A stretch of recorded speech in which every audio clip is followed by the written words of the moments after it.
الزول في اللون غار تقول تاكين سكسنت الغروايض نوغال دغروان سيوان وسنت لكي شغفان طاس جيم ذانان وطاس إذا بوين لكن ما تزرام الديكونفينمون أثان طاس كي إذا بوين يدي سولاني وكنا نوغال مدورة الناغ نيالاس خاصة كني هاثي الريسك معنا ثذا مسا إلاقة الدوم الساقين بوغاوندي ون أموسنا وسبيسياليست يقلان يقدش كي ذي حريشة جين تدمسا تسنمتير كليا الطاسي بردان يثيدنا رضا كي غار ذويلين وجين ذا بروفيسور ماس عمر كتوف هذا خديم سلايا كي فشو افلي زامباكت نا فين دي تدون نا شو خيتراجون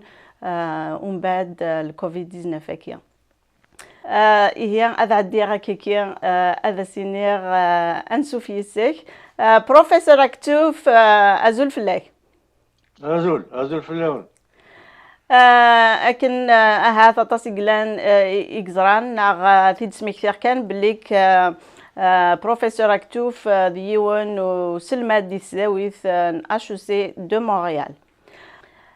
Professeur Aktouf, est-ce que d'après vous, la mondialisation de l'économie et la délocalisation des compagnies n'est pas l'une des raisons justement de la diffusion et de l'éclosion du coronavirus?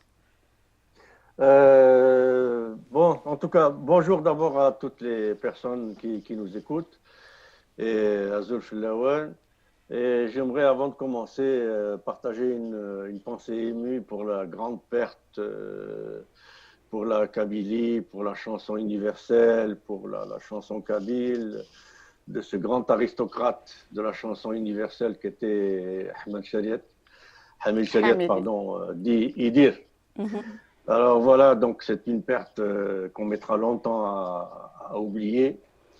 Donc, pour répondre plus directement à votre question, oui, bien sûr, ça fait des années que je l'écris, que je le dis. La mondialisation néolibérale de l'économie, parce qu'il faut bien comprendre que la mondialisation en soi n'est pas une mauvaise chose. La mondialisation du commerce, des échanges, la liberté des échanges, tout ça, en soi, ce n'est pas mauvais. Ce qui est mauvais, c'est la façon de le faire. Alors, la façon de le faire est une façon néolibérale, capitaliste, néocapitaliste avancée du XXIe siècle, donc qui a fait que pour que les compagnies et le capital et le capitalisme mondial continuent à faire des profits, continue à maximiser ses gains, à diminuer les coûts partout dans le monde, ça a fait que ce capitalisme, cette économie mondialisée, a été mondialisée d'une façon sauvage, c'est-à-dire mondialisée dans le sens de conquérir à vil prix, ou gratuitement, ou presque, pratiquement les matières premières et la main-d'œuvre du monde entier, sans compenser ni la nature, ni les êtres humains, ni les sociétés.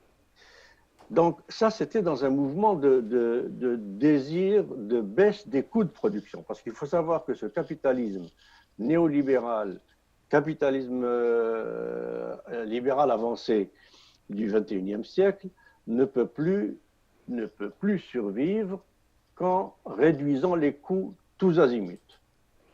Donc, il faut réduire les coûts partout. Alors, on en sait quelque chose. On a coupé tous les programmes sociaux, on a coupé, etc. Et puis, on en voit les conséquences aujourd'hui avec le Covid. On voit bien que les États n'étaient pas prêts du tout parce qu'ils ont coupé partout, coupé. Pourquoi? Parce que le business mondialisé, les grandes compagnies, imposent leur désir aux États. Vous savez qu'une compagnie comme General Motors pèse économiquement pratiquement la moitié du PIB de l'Afrique. Alors vous comprenez que quand le PDG de General Motors dit quelque chose, la moitié des chefs d'État africains se mettent à genoux et se taisent. Rien à dire. Donc, alors, Là, ce mouvement de délocalisation, ça a été d'aller donc ce qu'on a appelé dans les ajustements structurels la vérité des salaires, c'est-à-dire faire glisser tous les salaires dans le monde par métier, des salaires les plus élevés vers les plus bas. Par exemple, prenons l'Europe. Alors, l'Union européenne, il faut que le salaire du plombier de Paris glisse vers le salaire du plombier de Varsovie, et pas l'inverse. Donc c'est pour ça qu'on a longtemps parlé du plombier polonais. Hein. C'était presque une joke après l'Union européenne, parce que tout d'un coup, en France, on a vu arriver des plombiers, des garagistes, des mécaniciens, des électriciens polonais, moldaves, lituaniens, je ne sais pas quoi, etc., qui coûtent une fraction du prix du plombier français. Alors, si on prend le libre-échange NAFTA, l'ALENA, Mexique, États-Unis et Canada, eh bien là, ce qu'on a cherché à faire, entre autres, hein, je ne parle pas des autres éléments d'ajustement structurel, essentiellement les salaires, donc c'est de faire glisser les salaires de l'ouvrier agricole canadien, par exemple, ou de l'informaticien, ou du traducteur, ou peu importe, vers le salaire mexicain, et non pas l'inverse. Ce qui fait qu'aujourd'hui, par exemple, regardez, maintenant avec le coronavirus, on dit qu'on va avoir des problèmes d'alimentation au Québec, notamment en fruits et légumes, parce qu'on ne peut plus faire venir les dizaines de milliers d'ouvriers mexicains qu'on faisait venir chaque printemps, qui restaient là jusqu'à la fin de l'été, pour cueillir pour nous les fraises, les tomates, etc., etc. Et ils sont payés à des prix ridicules par rapport aux prix qu'on paye aux Canadiens. Ils sont pratiquement prisonniers dans les fermes. Ils vivent dans des conditions pratiquement de Moyen-Âge. Ils travaillent 11 heures par jour, 6 ou 7 jours par semaine, etc. Or, cette année, avec le confinement et la Covid, on ne peut pas les faire venir. Et donc, le gouvernement a promis aux Canadiens qui iraient travailler, qui accepteraient d'aller travailler dans l'agriculture, des primes de 100 $ par semaine, je pense, en plus du salaire que leur donnerait leur employeur. Donc voilà, l'exemple, c'est ça, c'est délocalisation, ça veut dire mondialisation, en gros, là, pour le propos d'aujourd'hui, ça veut dire essentiellement baisser les coûts du travail et de la matière première.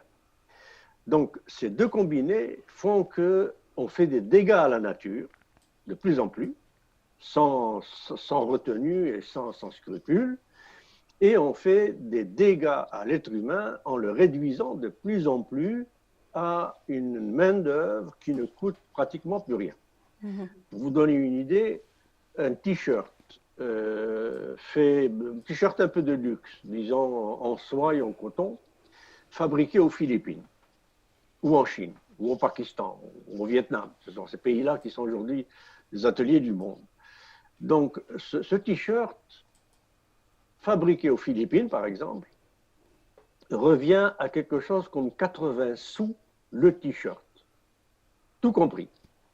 Main-d'œuvre, textile, transport, tout compris. 80 cents, $1. Arrivé à New York, il sort du port de New York, il est vendu 35 $. Alors, ce qui fait que les États-Unis font par t-shirt philippin 34 $ de bénéfices nets sans que ça n'ait absolument rien coûté à l'économie américaine. Alors, voilà ce qu'on appelle la mondialisation et la délocalisation. C'est pour aller chercher donc, des produits, 80% de ce qu'utilise l'Américain moyen, le Canadien moyen, ou pratiquement le citoyen moyen du monde aujourd'hui, 80% de ce qu'on utilise par jour, depuis l'ordinateur jusqu'à la brosse à dents, ça vient de Chine, essentiellement, de l'Inde, du Pakistan, du Vietnam, de ce genre de pays-là, où on exploite même les enfants pour des salaires de misère. Alors, qu'est-ce que ça a à voir avec le coronavirus, tout ça? Eh bien, il faut se rappeler qu'il n'y a pas que le coronavirus. On a eu plusieurs virus qui se sont succédés et qui continuent à sévir jusqu'à maintenant, et qui sont succédés de façon rapide. depuis le début du XXIe siècle. On a eu la fièvre jaune, on a eu le dengue, on a eu le choléra, on a eu la maladie de Lyme, on a eu l'Ebola, on a eu le Zika, etc. Et maintenant, on a ce virus de Covid-19. Alors, et ça s'accélère. Ça s'accélère et ça devient de plus en plus compliqué à redresser. Pourquoi? Alors, il faut comprendre l'origine de ça. L'origine de ça, c'est que en payant de moins en moins, ou le moins possible, le moins cher possible, l'ouvrier chinois, prenons la Chine, puisque ce virus vient de la Chine, eh bien, cet ouvrier chinois qui travaille 10-12 heures par jour, on le sait, on nous rabat les oreilles avec ça tous les jours à la télévision, les Chinois sont maltraités, les Chinois sont maltraités parce que Procter & Gamble, parce que Nestlé, parce que Coca-Cola, parce que, je ne sais quelle autre compagnie Unilever, etc., les grandes compagnies. Donc, si on parle que des produits agroalimentaires et de première nécessité, eh bien, parce que ces compagnies-là imposent aux opérateurs chinois des coûts intenables. Donc, ils disent aux Chinois, moi, je t'achète ton t-shirt ou ton jouet ou ta motocyclette ou tes lunettes, 50 sous. Si tu n'es pas content, je vais le faire au Vietnam. Et si le Vietnamien n'est pas content, je vais le faire en Mongolie. Si le Mongolien n'est pas content, je vais le faire en Algérie. Et tout ça. Donc, ça fait que les salaires que touchent ces gens-là, par exemple, au Mexique, que je connais bien, l'autre côté du Rio Grande, de la frontière américaine, l'ouvrier mexicain qui travaille dans les compagnies américaines délocalisées, notamment de l'automobile, est payé par par jour, ce que l'équivalent américain est payé pratiquement en un quart d'heure. Donc ça veut dire que le salaire que General Motors donne à ses ouvriers délocalisés au Mexique, c'est des salaires qui font que le coût de la voiture produite par ces Mexicains est tel que jamais un Mexicain ne pourra acheter la voiture qu'il a produite à cause du salaire qu'il reçoit. Mais le chômeur américain qui touche l'allocation chômage américaine, lui peut l'acheter parce qu'elle arrive en Amérique à un prix ridicule. Donc voilà ce que c'est. Alors, qu'est-ce que ça donne, ça? Reprenons l'exemple chinois.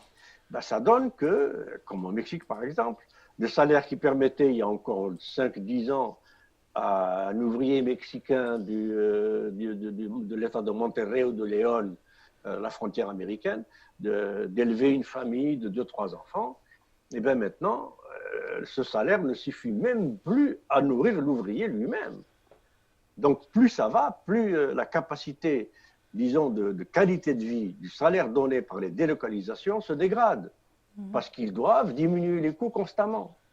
Ils doivent les diminuer constamment. Pourquoi? Parce qu'il y a la concurrence japonaise, il y a la concurrence chinoise, il y a la concurrence hindoue, il y a la concurrence d'Amérique latine. Donc il faut baisser. Alors ce qui fait que ces gens-là n'ont plus accès au minimum d'hygiène. Il n'y a pas d'hygiène. Se laver, prendre une douche, acheter du savon, etc., ça devient pratiquement un luxe. Ils habitent à 50 ouvriers dans 2 chambres. Donc imaginez l'hygiène qu'il y a là-dedans. Ouais. Alors, ça c'est du côté donc, de l'employé, salaire trop bas, donc pas d'hygiène pour aller vite. Et d'autre côté, la nature. Alors, la nature, on va tellement extraire sans compenser la nature. Et il faut extraire tellement vite qu'on extrait de la nature beaucoup plus qu'elle ne peut donner, à la vitesse à laquelle elle peut donner. Et puis, on va de plus en plus loin dans la nature, on envahit de plus en plus la nature. Regardez l'Amazonie, regardez, etc. Enfin, à travers le monde, partout, on envahit la nature de plus en plus vite pour aller de plus en plus vite chercher ce dont on a besoin pour les produits, par exemple pour les cellulaires, les terres rares et tout ça, etc. Pour faire un cellulaire, un laptop, il faut remuer 8 tonnes de terre. 8 tonnes de terre pour aller chercher quelques grammes de métaux rares qu'on trouve là-dedans. Bon, alors vous imaginez, les habitats des animaux sont complètement bouleversés.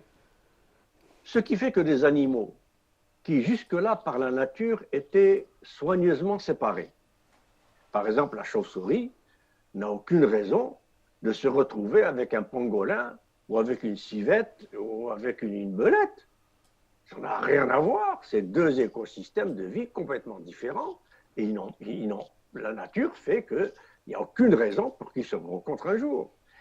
Mais nous, avec cette économie néolibérale, cette mondialisation, ce super extractivisme donc, de la nature, on a détruit ces frontières et on a fait que la chauve-souris a fini par rencontrer la civette et les virus, les microbes de l'un et de l'autre ne sont pas compatibles, sont très différents, etc. Donc ils se rencontrent, ils font des mutations. Ces mutations font que le virus commun issu de la civette et de la chauve-souris infecte un autre animal qui n'a rien à voir avec les deux premiers, qui s'appelle le pangolin. Et le pangolin est un animal dont les Chinois se nourrissent, etc. Donc, ce qui fait que, voilà, donc le Covid a été fabriqué par le fait que cette économie trop envahissante de la nature, trop destructrice de la nature, a détruit des équilibres et des frontières naturelles qui fabriquent de nouveaux virus et ne permet pas aux gens qui travaillent dans ces conditions d'avoir le minimum d'hygiène pour éviter que ces virus ne deviennent contaminants et pathogènes et même mortels. Alors voilà un peu comment la mondialisation et la délocalisation contribuent malheureusement à ce genre de choses. Et bien sûr, justement, les déplacements de ces employés, des patrons, etc., ont fait justement de le ramener un peu partout dans le monde.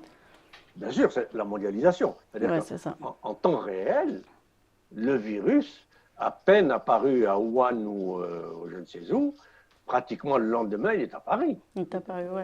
Parce que les avions, les machins, les échanges, il faut que ça aille vite. Et puis, comme ils veulent tous produire en flux tendu, c'est-à-dire zéro stock. Donc, zéro stock, ça veut dire qu'on ne fabrique que ce qui est expédié. Donc, il faut le faire au jour le jour. Ouais. Alors, les avions qui partent de Pékin ou de Wuhan ou de Sichuan ou de je ne sais où, de Chine ou de Saigon pour aller alimenter le marché parisien ou berlinois, eh bien, c'est des produits qui ont été fabriqués pratiquement le jour même. Mm-hmm.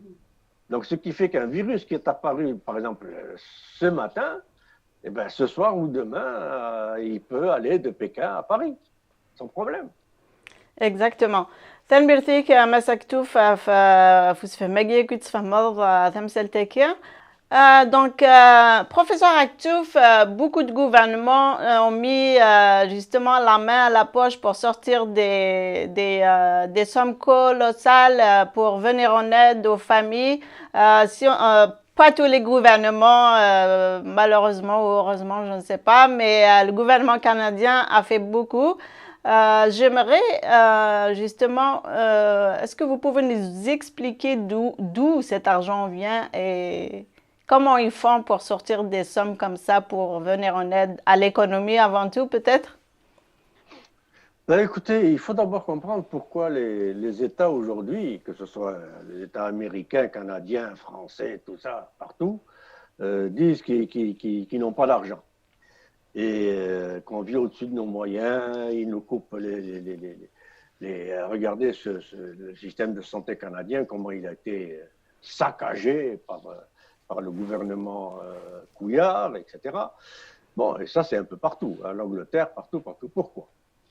Parce que figurez-vous que, il faut savoir ça, aujourd'hui, j'ai lu ça dans, je pense, le New York Times ou New Yorker, je ne sais plus, enfin, en tout cas, journal américain. Aujourd'hui, une grande partie de la capacité hospitalière publique des États-Unis vient de ce qui a été fait pendant les années 30, 40, notamment par le président Roosevelt 1, parce qu'il y en a deux, hein, il y a le deuxième Roosevelt de la Deuxième Guerre mondiale, mais il y a eu un Roosevelt des années 30. Alors, il faut savoir que sur le Roosevelt des années 30, le profit des entreprises américaines était taxé jusqu'à 80%. Les successions étaient taxées à 90%. un propriétaire de 50 stations d'essence au Texas qui meurt et qui transmet ces 50 stations d'essence qui valent 5 millions de dollars à ses enfants, eh bien, 90% des 5 millions de dollars qui vont à l'État. Les enfants ne recevaient que 10%. Et ça existe encore, par exemple, en Hollande, dans des pays comme ça, où les successions sont taxées. En France, jusqu'à quelques années, c'était encore taxé à 60-70%, tout ça. Donc, tout d'un coup est arrivé le néolibéralisme, la pensée néolibérale à partir de Reagan, Thatcher, tout ça, qui consiste en un simplisme économique inouï, qui consiste à dire ceci. Si on arrête de payer, ça c'est sorti de la tête des businessmen et de leurs copains, hein, et puis ça a été mis en théorie par un économiste au service du business américain notamment, qui s'appelle Arthur Laffer. Et qu'est-ce que c'est cette théorie? C'est si on arrête d'imposer, et on arrête de faire payer les impôts, aussi bien aux entreprises qu'aux personnes, eh bien les personnes vont travailler plus. Parce que la personne moyenne américaine va se dire, c'est ça le raisonnement, au lieu de travailler, si je paye par exemple 50% d'impôts, comme moi je paye sur mon salaire ici, eh bien moi je travaille 6 mois par année pour moi et 6 mois pour l'État, puisqu'il prend 50%. Donc Arthur Laffer et cette théorie fumeuse a consisté à dire, cet ouvrier, cet entrepreneur, cette entreprise ne va plus se dire je travaille 6 mois pour moi ou 5 mois et 7 mois pour l'État, il va se dire je travaille 12 mois pour moi. Donc si c'est 12 mois pour moi, je vais faire le plus possible. S'il fait le plus possible, l'offre augmente.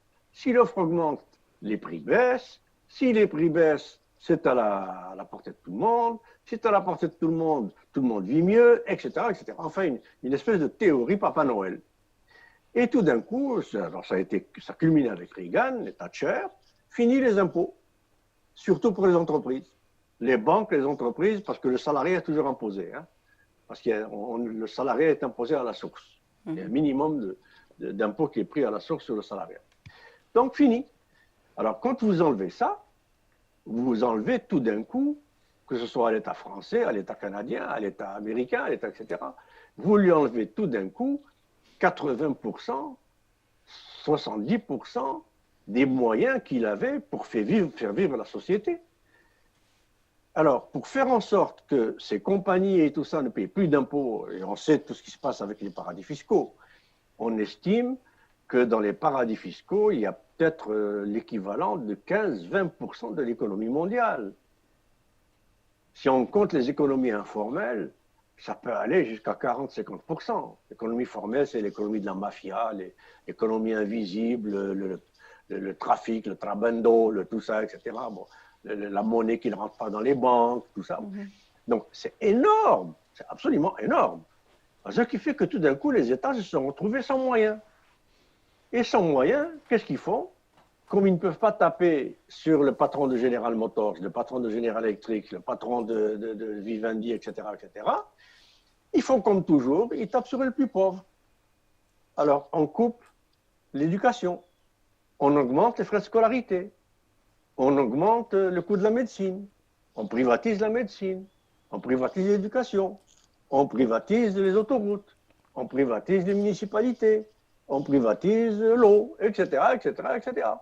Tout ça parce que l'État, l'argent qu'il recevait avant, imaginez 80% sur les impôts, 90% sur les revenus, 90% sur les successions du temps de Roosevelt I, eh bien Roosevelt I a construit pratiquement 80, je sais pas moi, 50 ou 60%, 70% du système hospitalier dont vivent encore les États-Unis.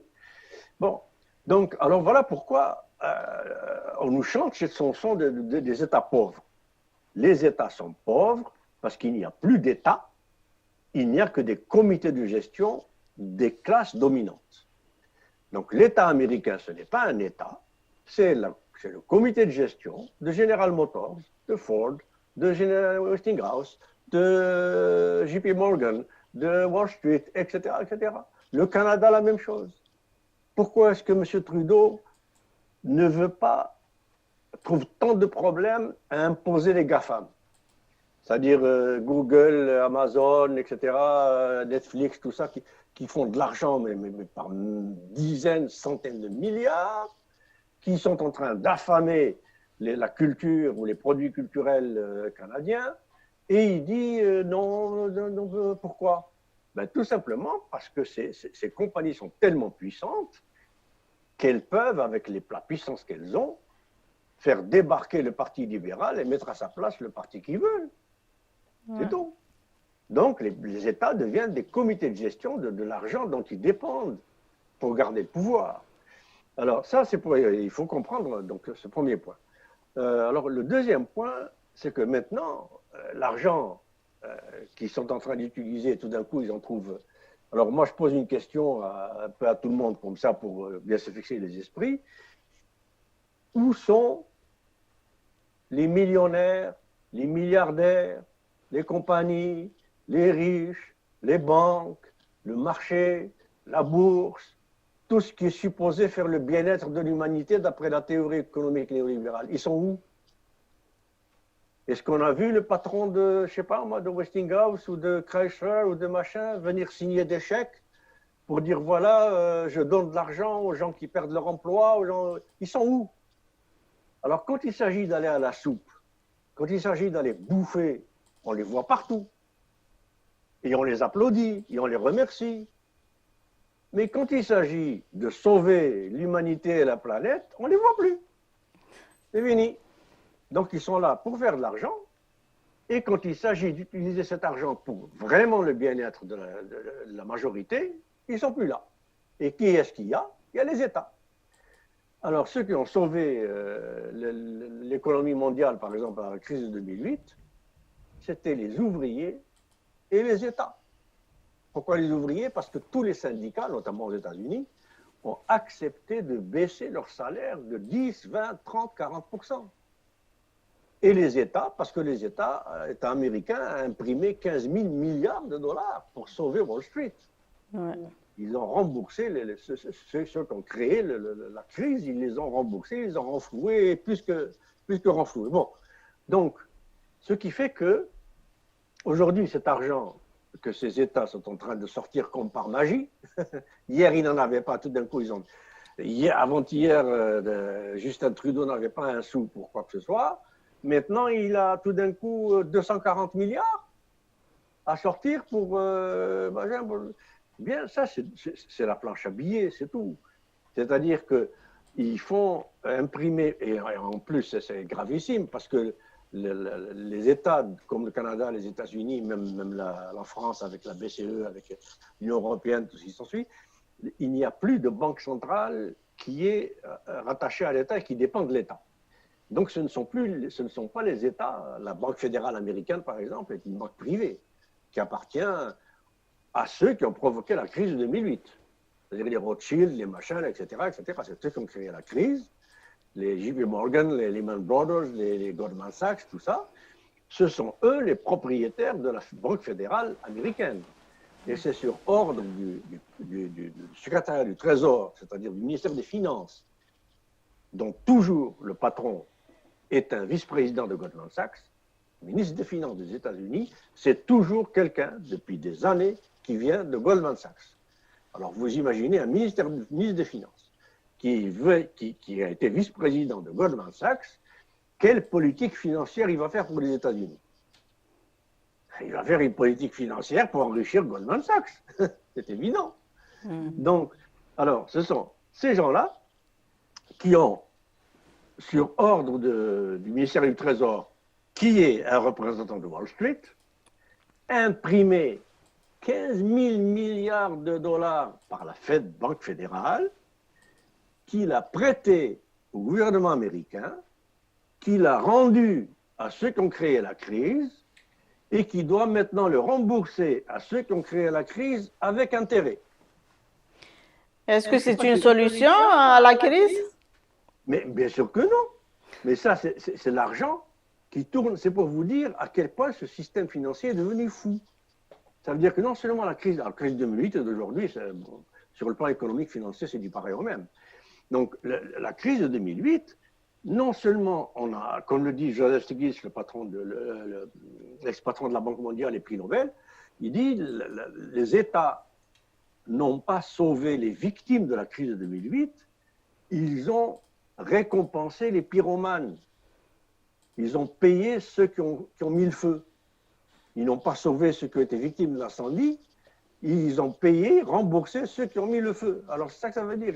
Quand la Banque fédérale est privée, quand les banques centrales se comportent en banque privée, elles prêtent aux États sur ordre du ministère des Finances des États, et ce qu'elles prêtent à ces États leur revient parce que la banque centrale leur appartient, et en plus, ils se font rembourser ce qu'ils ont prêté aux États avec intérêt.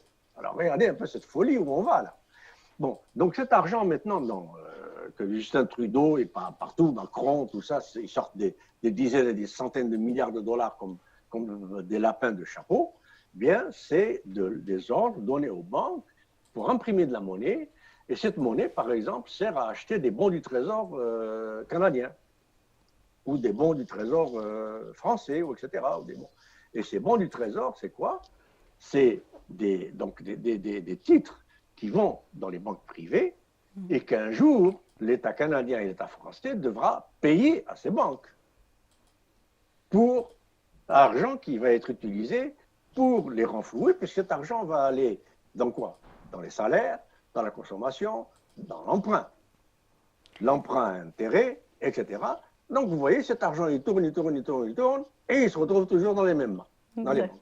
Alors voilà d'où vient cet argent. C'est la planche à billets, c'est de la fabrication de monnaie complètement artificielle dont il faudra payer le prix un jour parce qu'on va finir par de l'inflation ou de l'hyperinflation. Et donc, alors, est-ce que c'est la bonne solution? Oui, bien sûr, il n'y en a pas d'autre. Il faut bien sauver les meubles. Mais, c'est un grand mais, ça serait une bonne et une meilleure solution si on rétablit les banques centrales comme banques publiques appartenant à l'État et dépendant de l'État. Ce qui était le cas avant le néolibéralisme. Donc si la Banque centrale appartient à l'État et contrôlée par l'État, l'État peut imprimer de la monnaie et se prêter de la monnaie à lui-même à zéro intérêt. Et donc on économise énormément. Et c'est l'État qui est responsable lui-même de l'argent que lui-même imprime. Et donc, il n'est pas obligé, comme on va faire en Algérie, par exemple, maintenant, d'aller chercher de l'argent du FMI, de la Banque mondiale, je ne sais quoi, de l'argent qu'on ne contrôle pas et qui n'est pas là. Au moins, un État qui donne l'ordre à sa banque centrale d'imprimer de la monnaie, c'est de la monnaie nationale. C'est de la monnaie que moi, je contrôle. Et je peux en faire varier, dévaluer, réévaluer, je ne sais pas, en fonction de l'inflation, de la déflation. Donc, voilà. Alors, c'est la solution. Bien sûr, il faut bien sauver les meubles, mais d'un autre côté, le prix à payer sera très, très, très, très lourd si, après cette crise de Covid, on ne change pas radicalement de paradigme économique et financier. Complètement.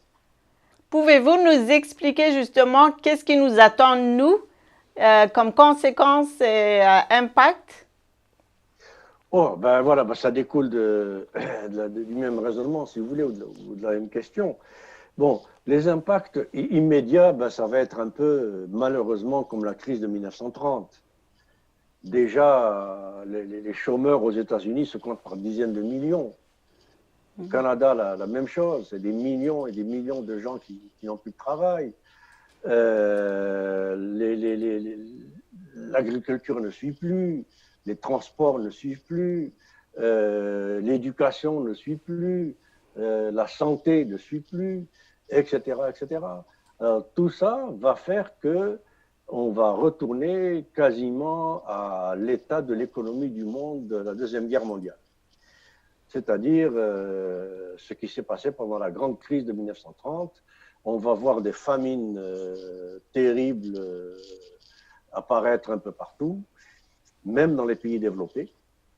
Alors on va être obligé de généraliser les soupes populaires, déjà toutes les banques alimentaires des pays développés, de France, du Canada, etc., des États-Unis, sont débordées. Ils ne peuvent plus. Alors donc, ce qui nous attend, c'est une grande misère qui va s'abattre sur le monde entier, que ce soit pays pauvre ou pays riche. Tout le monde va payer le prix. L'économie est arrêtée depuis 2 mois et demi. L'économie mondiale. Alors vous imaginez multiplier 2 mois et demi par tout ce que produit juste journellement la Chine, et vous avez une perte du PIB mondial qu'il faudra, je ne sais pas, 2 ans pour rattraper. Alors donc, ce qui nous attend, c'est ça, mais si les États, pour employer une formule populaire, mettent leur culotte, comme on dit, si les États prennent leur rôle d'État vraiment au sérieux et agissent comme des États. Eh bien, moi par exemple, Premier ministre du Canada, je sais que 100 patrons canadiens gagnent, entre guillemets,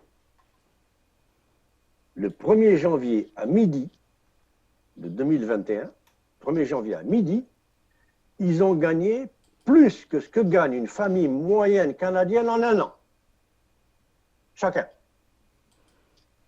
Alors moi, Premier ministre du Canada, je convoque ces 100 patrons et je leur dis, vos comptes en banque, là, vous les ouvrez, je vous laisse 500 000 $ par an pour vivre. 500 000 $, c'est quand même pas mal, non? Et le reste, je le confisque. Et comme État, j'ai le droit de le faire. De nationaliser, de confisquer. Et cet argent-là, je le mets dans le réamorçage de la pompe économique. C'est ce qu'a fait un certain John Maynard Keynes pour sauver les États-Unis de la crise de 1930. Il a fait faire à Roosevelt II ce qu'on appelait le New Deal. C'est-à-dire que Roosevelt II a été prendre l'argent donc des banques, etc., qu'il a hérité de Roosevelt et qui était encore de l'argent d'impôt sur le revenu, sur le profit, sur les chiffres d'affaires, etc., pour payer des centaines de milliers d'Américains à creuser des trous et les reboucher. Vous me direz, c'est absurde de faire creuser à des centaines de milliers de citoyens des trous et de les reboucher et de les payer pour ça. Non, c'est pas absurde. C'est ce qu'on appelle réamorcer l'économie du côté de la demande. C'est-à-dire qu'en distribuant ces salaires pour faire des trous et les reboucher, eh bien, le monsieur, père de famille qui hier n'avait pas un sou, eh bien, aujourd'hui, il a 15 $ par jour pour creuser un trou et le reboucher. Et avec ce 15 $, il va acheter à l'épicerie du pain. Il va à la boucherie acheter un peu de viande. Il va à la laiterie acheter un peu de beurre. Et alors, celui qui fait du beurre peut commencer à refaire du beurre. Le boucher peut recommencer à élever des animaux. Le boulanger peut recommencer à importer de la farine. Et s'il importe de la farine, il achète de la farine, l'agriculture peut recommencer à cultiver du blé, et ainsi de suite. Mais aujourd'hui, on a des États qui sont tellement inféodés à la dictature et à cette idéologie néolibérale que jamais ils n'iront chercher l'argent là où il est. Les paradis fiscaux, on sait très bien où ils sont, les paradis fiscaux. Moi, j'ai contribué à un livre qui s'appelle « Où va notre argent ?» Nous sommes 12 économistes à l'avoir écrit. Et dans ce livre, je ne suis pas le seul, il y a Léopold Lozon, argent public, finances publiques, argent privé. Il y a Brigitte Alpin, c'est riche qui ne paye pas d'impôts. Il y a etc. Il y en a. Et dans ces livres, il y a les noms, les comptes en banque, les adresses, tout ce qu'il faut, les numéros de téléphone. Il suffit que l'État prenne le téléphone et appelle pour dire, voilà, vous avez tant de millions ou de milliards dans tel paradis fiscal, on le sait, sortez-le. C'est tout. Mais évidemment, ils ne vont pas le faire. Alors voilà un peu ce qui nous attend. Alors, est-ce qu'on les impacts, relancer l'économie, etc. Oui, mais aux conditions que je viens de lancer.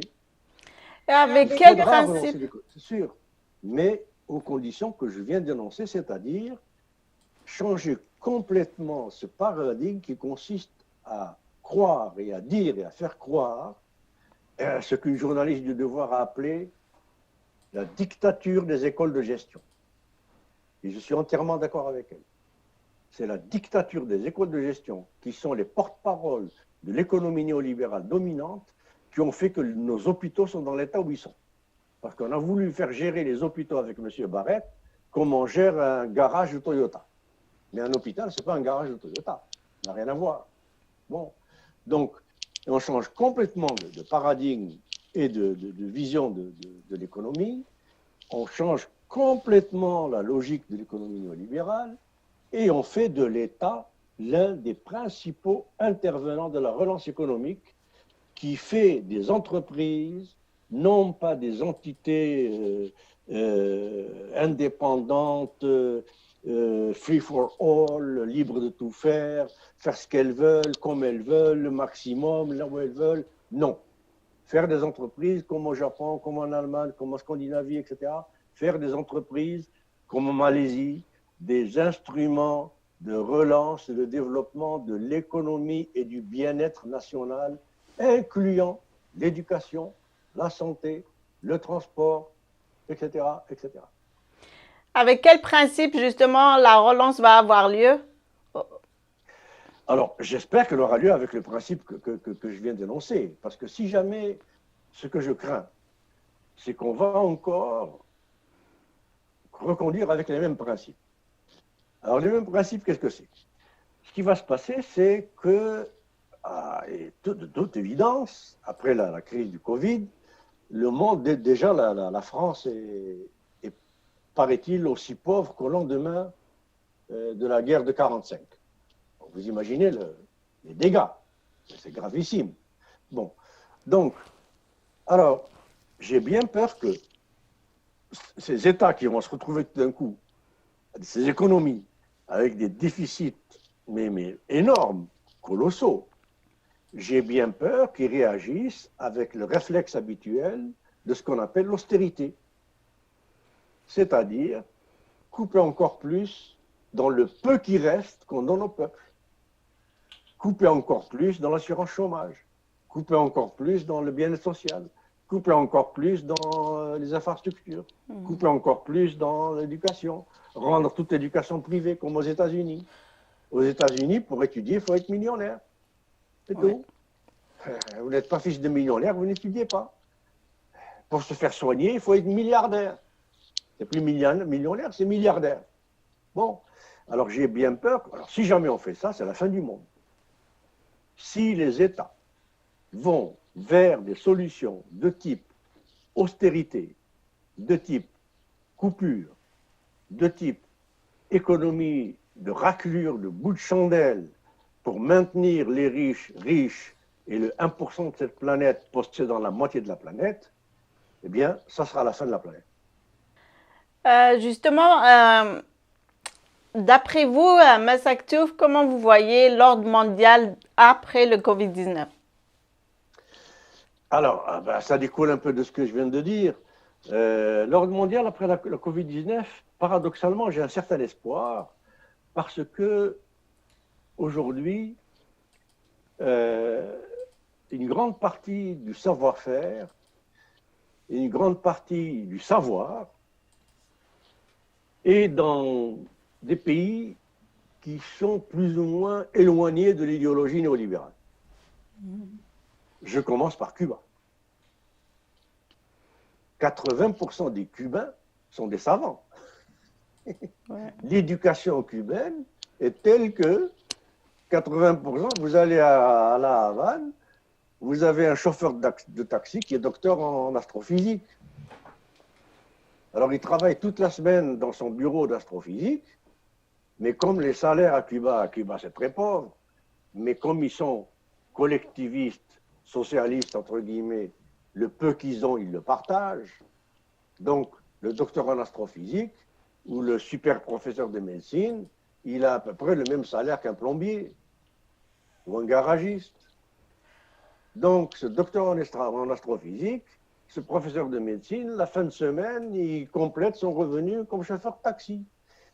Alors, demain, là, le Japon, 140 millions de Japonais, le Japon, c'est 140 millions ou 150 millions de Japonais, mais rien d'autre. Il n'y a que les cerveaux japonais.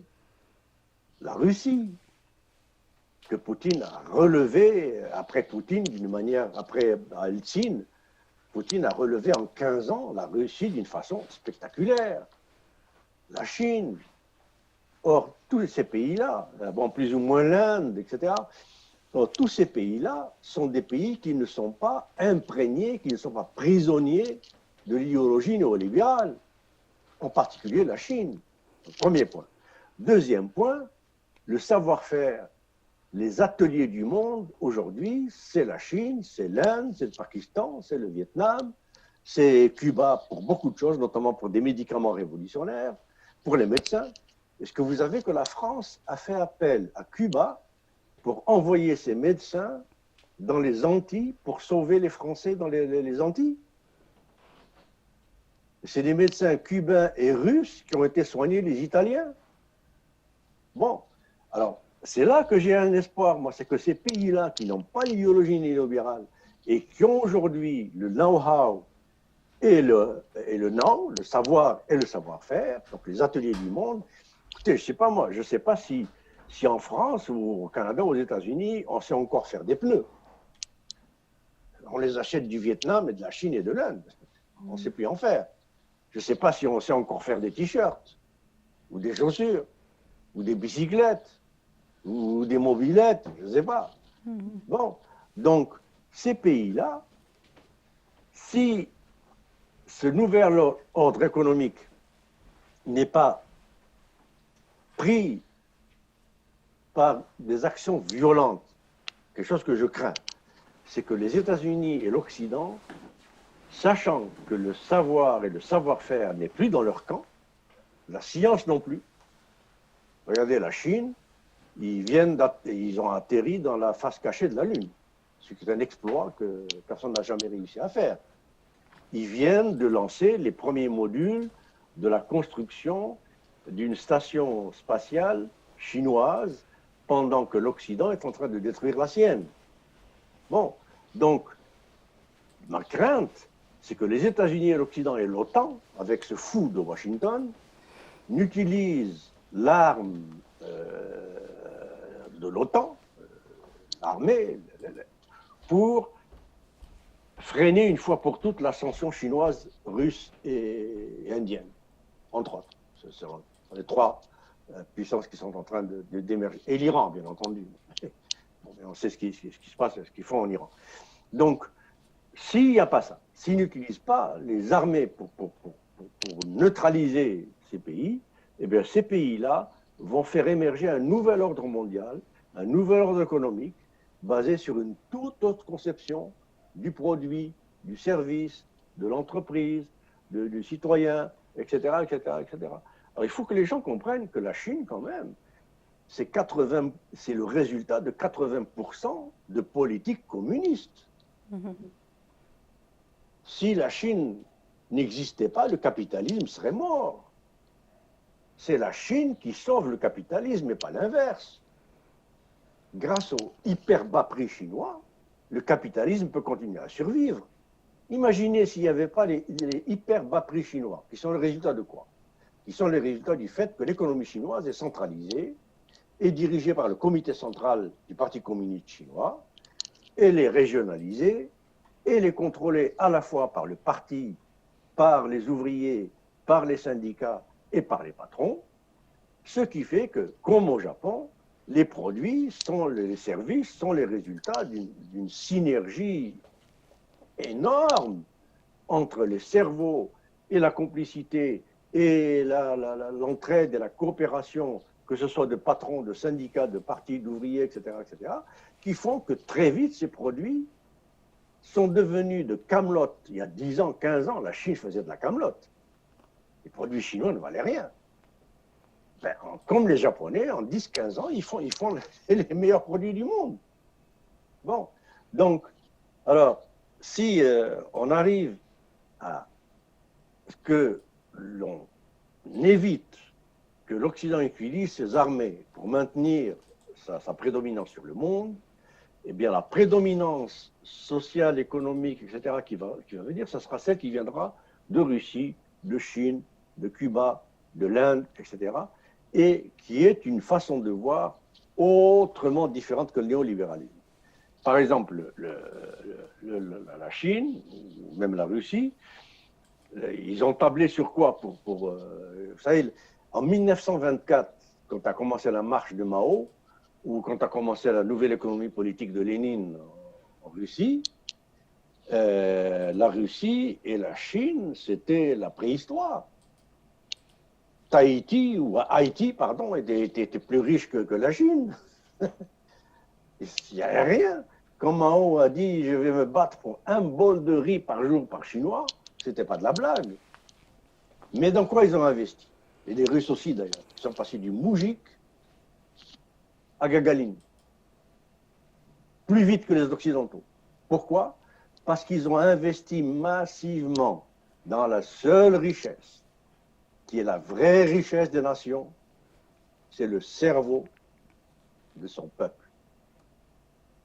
Plus votre peuple est formé, instruit, cultivé, plus vous vous en sortirez. Alors, si c'est ce paradigme-là qui domine, ben, j'ai de l'espoir. Il y a certainement des leçons justement à tirer de cette crise. D'après vous, quelles sont brièvement des leçons justement à tirer? Ah ben écoutez, les leçons à tirer, ben, j'aime bien votre adverbe brièvement, parce que, vous savez, comme disait le grand philosophe, le plus grand intellectuel vivant aujourd'hui, Noam Chomsky, quand on tient un discours comme le mien, qui est un discours qui n'est pas fréquent, c'est pas un discours qu'on entend partout, il n'est pas dans les journaux, à la radio, à la télévision, à machin, etc. C'est vrai. Eh bien, il faut du temps pour qu'on s'explique. Parce que les gens ne nous comprennent pas. Si je parlais le langage courant, dominant, compétitivité, machin, bourse, finance, patron, banque, concurrence, délocalisation, en 5 minutes, j'ai fini. Et tout le monde a compris. Ben, c'est pour ça qu'on vous a invité pour nous donner un autre son de cloche. Voilà. Mais il faut prendre avec, c'est comme Prométhée et le feu du savoir. C'est-à-dire que mon discours, il faut prendre avec le temps qu'il nécessite pour être explicité et compris. Donc ça prend toujours. Alors, brièvement, j'essaie d'être bref, mais je relève juste comme ça en passant. Alors moi, ça me tue. Vous savez, quand je suis en aparté, comme ça entre nous, vous couperez ça si vous voulez. Quand on m'invite pour les émissions de télé ou de radio, des choses comme ça, la première question que je pose, ou interview, combien de lignes j'ai et combien de temps? Alors, quand on me dit 5 minutes, je dis merci, trouvez-vous quelqu'un d'autre. Moi, ce que j'ai à dire, ça prend 20 minutes. Vous voulez 20 minutes, je viens. 5 minutes, je ne peux pas vous expliquer à la fois pourquoi ça n'a jamais marché, pourquoi ça ne marche pas, pourquoi ça ne marche plus, pourquoi ça ne marchera pas, et comment ça peut marcher. Je ne peux pas le faire en 5 minutes. Bon. Alors, ce qui me tue le plus, c'est les journalistes. Alors, concrètement, M. Abtouf, en 30 secondes, je dis concrètement en 30 secondes, répondez-vous. Moi, je n'ai pas de réponse concrètement en 30 secondes. J'en ai pas. Alors, le temps, c'est de l'argent. On passe. Alors, je ferme la parenthèse. Alors, la première grande leçon à tirer, c'est que le néolibéralisme est une catastrophe. J'espère que quiconque aujourd'hui continue à tenir le discours néolibéral va se poser des questions. Donc, deuxième leçon à tirer de ça, c'est que si le néolibéralisme, comme je l'ai expliqué, conduit même à fabriquer de nouveaux virus, eh bien, la grande leçon à en tirer, c'est qu'il faut changer complètement la façon de penser l'économie, la façon de penser le monde. Et changer ça, ça veut dire changer tout ce qu'on enseigne, particulièrement dans les facultés d'économie et de gestion. Particulièrement. Les écoles de gestion, ce sont des chevaux de Troie du néolibéralisme dans le monde. Moi, quand je vois en Algérie des écoles de gestion poussées comme des champignons, ça me fait pleurer. Parce que qu'est-ce qu'on enseigne dans ces écoles de gestion? On enseigne la pensée néolibérale. Et la pensée néolibérale, c'est exactement ce qui fait l'intérêt de Washington, de Paris et de New York. Exactement, c'est du néocolonialisme. Dans les facultés d'économie néolibérale, la même chose. Il faut complètement... Alors j'explique tout ça dans mes livres qui sont aujourd'hui édités en Algérie, heureusement, et qui coûtent beaucoup moins cher qu'ailleurs, heureusement. La stratégie de l'autruche, ou Walter Gashi, ou Management en tradition et renouvellement. Moi, j'explique tout ça là-dedans. Mais voilà, les grandes leçons à en tirer, c'est qu'il faut changer de façon de penser, il faut changer de raisonnement. Et la grande question à se poser, ce n'est plus la question comment, how to, comment s'en sortir, comment redevenir riche, comment relancer l'économie, comment relancer l'entreprise. Non. La grande question à se poser, c'est de s'asseoir, de se regarder tous dans les yeux et de se dire dans quel monde voulons-nous vivre? Est-ce qu'on veut vivre dans un monde où il y a 100 personnes qui gagnent en une demi-journée ce que gagne une famille canadienne en un an? Ou est-ce qu'on veut vivre dans un monde où tout le monde gagne sa vie correctement, où tout le monde a une maison, où tout le monde est instruit, où tout le monde est transporté, où tout le monde est soigné, où tout le monde est tranquille, où tout le monde vit en harmonie avec la nature et avec ses semblables?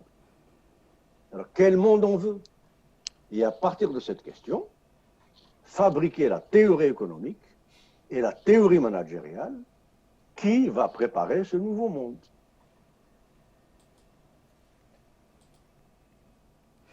Est-ce que ces leçons sont pour tout le monde, riche ou pauvre, ou c'est différent? Oui et non. Oui, je vais commencer du côté des pauvres, le tiers-monde. Oui, parce que nous, tiers-monde, je me considère beaucoup plus comme Algérien que comme Canadien, mais le tiers-monde, l'Afrique, particulièrement l'Afrique, hein, vraiment, c'est le tiers-monde du tiers-monde. L'Amérique latine, etc., enfin, tout ce qu'on appelle le tiers-monde, les pays pauvres, on a intérêt, les mêmes leçons nous servent parce que nous sommes les premières victimes. Nous sommes les premières victimes. Quand il y a coupure de salaire, etc., à Paris, eh bien, on vend moins de pétrole d'Algérie. Moins de gaz, malheureusement, on n'a rien d'autre à vendre. Le Maroc vend moins de mandarines, moins d'oranges, etc. Le Sénégal, moins de cacahuètes. Donc, on est les premiers touchés. Alors, on a intérêt, nous, les premiers, nous, le tiers-monde, à nous unir. D'abord, on est complètement, totalement désunis, ce qui est une catastrophe et qui fait le bien de l'Occident. L'Occident n'arrête pas de diviser pour régner. Donc, qu'on s'unisse et qu'on rétablisse, par exemple, ce qu'on appelle le mouvement des non-alignés, comme ce qui a été commencé à se faire en Amérique du Sud, entre le Brésil, pourquoi on veut massacrer le Venezuela? Pourquoi le Venezuela est dans l'état dans lequel il est? Pourquoi, etc. C'est comme ça, c'est la fatalité mondiale ou c'est la dictature de Maduro ou de Chavez? Pas du tout. C'est tout simplement parce que Venezuela, Brésil, pourquoi il y a eu le retour de Bolsonaro et on a fabriqué à Lula, on lui a fabriqué de toutes pièces une histoire de corruption, de petit appartement à São Paulo pour le mettre en prison le temps des élections parce que c'était sûr qu'il allait être élu. Ouais. Pour mettre Bolsonaro à sa place, qu'est-ce qu'il fait Bolsonaro, qui a été élu par les évangéliques et les Américains, comme Guaido, qui va prendre le pouvoir certainement au Venezuela? Eh bien, c'est pour rétablir ces pays-là au service des intérêts américains, notamment, et au service des intérêts de l'Occident. Donc, l'esprit du tiers de non-aligné, c'est ce qu'on a commencé à faire avant les chutes de leur économie, etc., le Paraguay, le Venezuela, tout ça. C'était l'Argentine, le Chili, le Brésil maintenant, malheureusement, alors qu'il a été relevé un peu par Lula. Eh bien, c'est que le Venezuela commençait à donner du pétrole à Cuba, et Cuba lui donnait des médecins. Donnait du pétrole au Brésil, et le Brésil lui donnait du bois. donnait du pétrole à l'Argentine et l'Argentine lui donnait de la viande. Et ainsi de suite. Mais quand le pétrole, le bois, la viande, etc., d'Argentine, du Paraguay, de Brésil, s'échangent directement, ils ne passent pas par le dollar. Et s'ils ne passent pas par le dollar, Trump n'est pas content. Donc, on a fait ce qu'on a fait au Venezuela, qui est l'un des pays les plus riches en pétrole du monde. Enfin, sinon, le plus riche ou le deuxième plus riche. Bon, donc voilà, alors nous, oui, bien sûr, ça nous concerne aussi et on doit se battre pour changer complètement ce paradigme. Fini les écoles de gestion, les écoles d'économie néolibérale, fini les consultants américains, fini les consultants français, fini tout ça, stop, basta. On fait venir des consultants japonais, chinois, allemands, suédois, et on fait un tout autre paradigme national de l'économie et on partage ce qu'on peut produire dans notre pays entre nous équitablement. Mais ça sera difficile. L'Algérie, par exemple, si on veut vivre en autosuffisance et plus ou moins en autarcie, et éviter d'avoir à aller chercher des prêts du Banque mondiale, FMI, etc., qui vont nous égorger, eh bien, il faudra qu'on accepte que toute l'Algérie, tous les Algériens, du jour au lendemain, se mettent à vivre en état de frugalité. Ça veut dire qu'on ne peut plus tolérer qu'à Zeralda, par exemple, il y a des châteaux de 200 chambres, 4 piscines, 3 yachts, 50 Mercedes. Vous faites 10 km plus loin et vous avez un bidonville de 5000 personnes. Ça n'est plus tolérable. Le type du château de 200 chambres, on lui laisse 4 chambres. Et le reste, on y met ceux qui sont dans les bidonvilles. Et on partage ce que l'Algérie peut donner, comme Cuba le fait. Mais il faut accepter une certaine frugalité générale. Alors, du côté des pays riches, alors là, eux, ça urge. C'est extrêmement urgent. Il faudrait que immédiatement ils changent, mais alors de fond en comble, toute leur conception de la nature, de la société, du monde et de l'être humain. C'est fini cette conception de la nature comme réserve de stock gratuit. Je vais vous donner un exemple. Vous avez des étudiants américains ici, parce qu'ils viennent étudier ici, parce que c'est moins cher pour eux. Hein. Donc, dans une de mes classes, et puis on s'est mis à parler du bois, devinez, de l'Amazonie.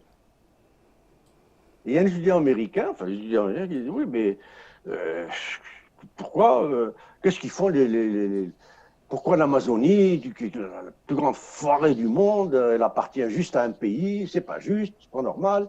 Et puis, est-ce qu'ils font de l'argent avec? Est-ce que ceci? Est-ce que cela? Voilà la mentalité américaine. Et, étudiant de doctorat, hein, de doctorat.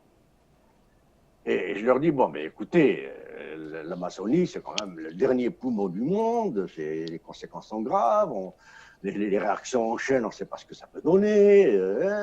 Et puis là, on le sait très bien, les États-Unis et le Canada, une des raisons pour lesquelles ils ont fait libre-échange avec le Mexique, c'est pour le bois.